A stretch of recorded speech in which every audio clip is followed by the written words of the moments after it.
And that is the pulling together that happens. Whether you're doing the leading role, or whether you're doing the lights, or whether you're doing backstage,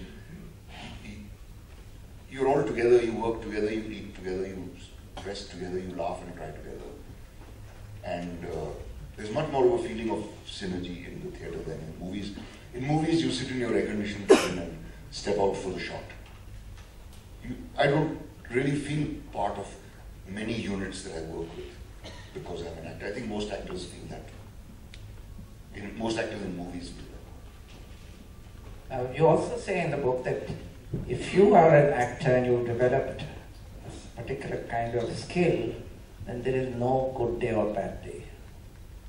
Yeah, there should not be. So can you explain that? Because I would think that because every performance is different, every audience is different. On the stage? On the stage, you're talking the stage. That surely you would have a bad day. Maybe you didn't sleep well at night, or you had an upset stomach, or you had a fight with your wife, or whatever. It's amazing how all these things get completely forgotten when you're on stage. We opened the play Gandhi in Delhi in January, and I was terrified at the prospect because the theatres are not heated. And I used to sit with an overcoat and a balaclava on just before I entered, and I had to take them off naturally when I entered. And I didn't feel cold for one single second while on stage. The cold would begin to hit me as soon as I exited. So it's amazing the things that happen on the stage. You can forget the fact that you and your wife had a big brawl before the show, or the fact that your leg is hurting, or you pulled a muscle, or your back is aching, and so on. These things all somehow vanish. You've been very scathing about teachers who teach acting at National School of Drama. Not only at the National School of Drama. And FTI. I've also paid tribute where it's due. Well, But I've been scathing about the kind of people who make this into a dhanda, who con young men and women into coming in to learn acting over the weekend and pay 25,000 rupees, or learn acting in 2 weeks, crash course in acting, weekend course in acting. It just makes me completely wild with anger, and these kids fall for it. And they come there and pay this money, and they are made to cry most of the time by asking them to narrate some sad story of their childhood. So naturally they'll end up crying when they talk about how grandma died. And because they've cried in front of 20 people, they feel they've learned all about acting. And they're told, okay, now remember this. I've witnessed these courses. I feel like taking a horsewhip to these teachers. Because they are just completely fooling these students. They're not teaching them a thing. They're bleeding them, and they're fooling them. And most of these courses are run by actors who couldn't get a job in the first place. I think that's what you say about the National School of Drama and FTI, the teachers who taught acting, that they couldn't get jobs as actors, so they were failed actors basically. And I suppose that's true of many professions. Yeah. Those who fail. Those who fail teach. You seem quite ambiguous about Ibrahim Al-Qazi at National School of Drama.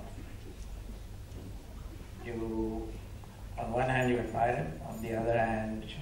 Well, he had feet of clay, no doubt about that. He was a great man, no doubt about that either.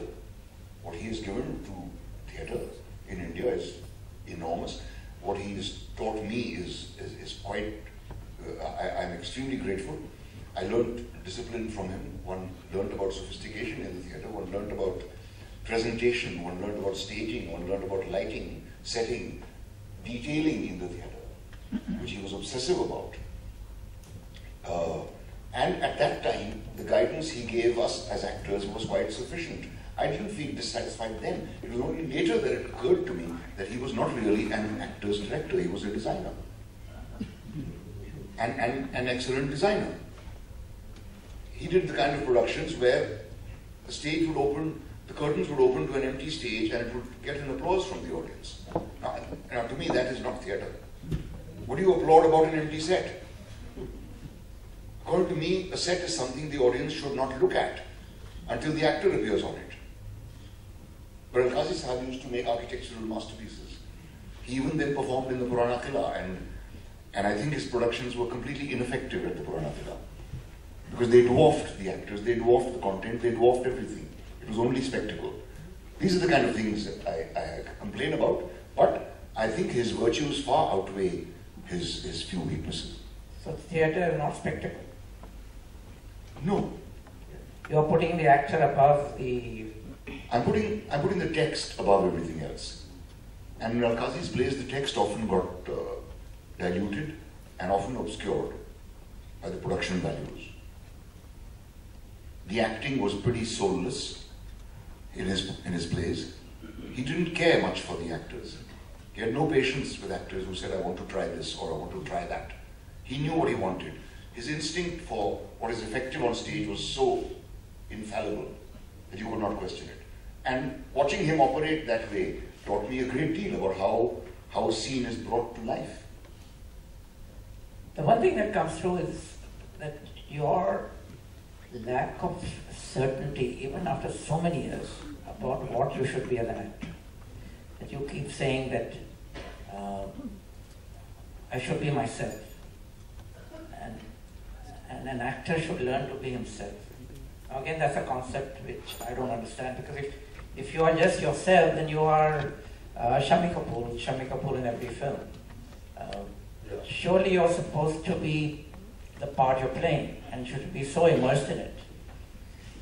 Like the method actor, right? Yeah, method thing we'll come to later, but to talk about what you mentioned about Shami Kapoor. An actor like Shami Kapoor would mold the role to his own personality, and that's the requirement of a star. Bachchan does that, Dilip Kumar did that. Great stars, also great actors. And Uttam Kumar did that, again a great star. Shivaji Ganeshan did that, and MGR did that. These are all great stars. The difference in my approach, if I can call it that, is that I do not try to mold the character according to myself. I try to discover the character within myself. Because I believe that every human being has every single potential. I have within me the potential of being the character Tumrus, and I also have the potential of being the character from Masoom, or being the character from Junoon, or being the character from Par, or being Khalid. I have that potential within me. I have to discover it and reveal it. I don't believe in creating a character, an imaginary character. I believe in trying to mold my own personality towards that aspect of the character which is within me. Does that make sense? Yeah. When you were playing a blind person in Sparsh, now how is that within you? I have to try and put myself into the shoes of a sightless person, which meant I actually had to practice, and not very much, because it doesn't take very long for you to realize how different, how much one's behavior alters with the lack of sight. You just blindfold yourself and try to operate in your own bedroom. It won't be all that difficult. So I had to empathize with it, basically. I had to put myself into those shoes. I had to, though I had the person who I was portraying, a living person in front of me, a person who was actually the principal of the blind school, Mr. Mittal. So I used to watch him. From him, I observed certain things, how a blind guy lights a cigarette, how a blind guy signs his name, and a few other things like that. But I did not try to mimic the way he behaved. I tried to find my own way of how I would behave if I was sightless. I think one thing you mentioned is that when where you're not playing anyone remotely like yourself. That character is very much like me. Why? I'm the youngest of three brothers, and I was often the object of ridicule. They never kidnapped a lovely girl for me though. And the eldest brother, played by Amrish Puri, was, I could transfer the feelings I had to my eldest Mamu, who was a terror as a policeman. He was known as the dacoit killer. Anywhere there was a dacoit menace, he was sent to wipe them out. I heard the word encounter when I was about 8 years old from him. He would tell us how they would kill these dacoits even if they surrendered, because no one is willing to give testimony against them. And physically he was a lot like Puri Saab. He didn't have that voice though. But I could easily transfer those feelings. So it's not as if I was imagining Mamu. I was transferring the feelings I had for him. Like I transferred the feelings I had for my two older brothers, two Mohan and Anant, who were playing my two older brothers, who were constantly, giving me hell and dribbling me about something or other. It was very easy for me to empathize with that character. I really do feel closest to that character than to any other character I've ever played, really. And amongst all the directors you worked with, who was the easiest? Was Shyam the easiest? You have to say it. I have to say it. It was novel for me to work with Shah, and the kindness with which he guided me, and the affection and the certainty with which I was guided is what is responsible for my performance in Nishant. I'm extremely proud of that performance. I consider it among my best works in cinema. Also because emotionally I could connect to it. Desiring a woman from afar, again, is a feeling I was quite familiar with. And so that wasn't very difficult. And then there was Shabana, who I had looked up to. She had come to conduct a class with us when I was a student at the institute. She was impressed with my diction. I'd loved her performance in Ankur. So it was a big high for me. And she was a big star by the time Nishant was shot. So it was a great high for me. And then there was Shyam, who I would catch looking at me every now and then. And I think he was just, I don't know, studying my face or what, because the way he managed to guide me and the way the face I had, which I was terribly self-conscious about, and which I thought would never, ever fit into commercial Hindi movies. There's this one particular scene which in fact, when I see Shabana for the first time, she's in a shop, she's sitting down on her haunches and she's talking to the guy at the shop, and I'm standing there and I see her, and I thought, hey, it's a great scene for me to show my lust and so on. So I planned to stroke my mustache and maybe, make one eye a little smaller than the other, give a lecherous look, and so on. And I had prepared all these expressions for the shot. And when the shot was taken, Shyam said, just stay completely still, don't do anything. And he gave me a point with a chalk mark on a cutter to look at. That's where I imagined Shabana to be sitting. And he just said, I said to myself, what the hell? You're not letting me act. But when I saw the film, I realized it was one of the most effective bits of my performance.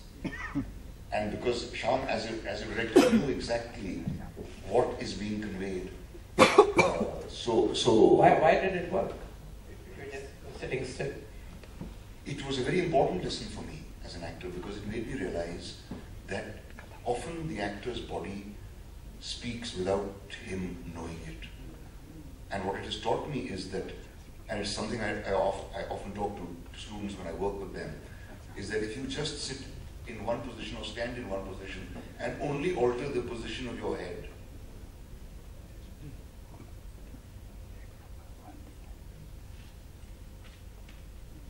or this, for example, the entire meaning of your posture changes just by altering the position of the head. Going deeper into that, if you just alter the position of your eyes, if I'm looking with my eyes straight ahead, it means nothing in particular. But if my eyes are like that, it certainly expresses something.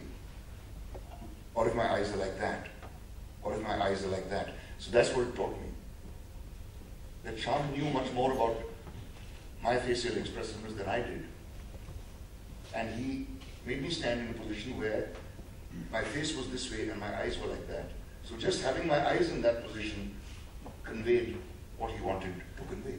And all the stroking of the mustache and licking of the lips, which I had planned,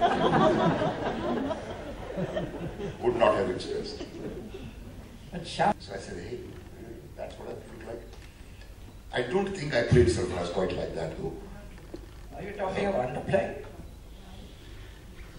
No, underplaying and overplaying are complete misnomers. There's no such thing. You're either truthful or you're false. That's what I believe. Either your performance has truth in it or it doesn't have truth in it. And it's up to the director to draw the truth out of you. If Shyam had let me do this, that would not have been truthful, quite simply. He recognized the truth of the moment and knew how to convey it. That's the great thing about Shyam. He knows exactly what he wants to convey in the shot. He places great faith in his actors. And he's very careful about who he chooses to play which part in. And uses that actor's strengths. He doesn't say, tum kya karoge karke dikhao, kind of stuff, which a lot of directors who don't have any ideas in their heads say to you. Let's see how you would do it.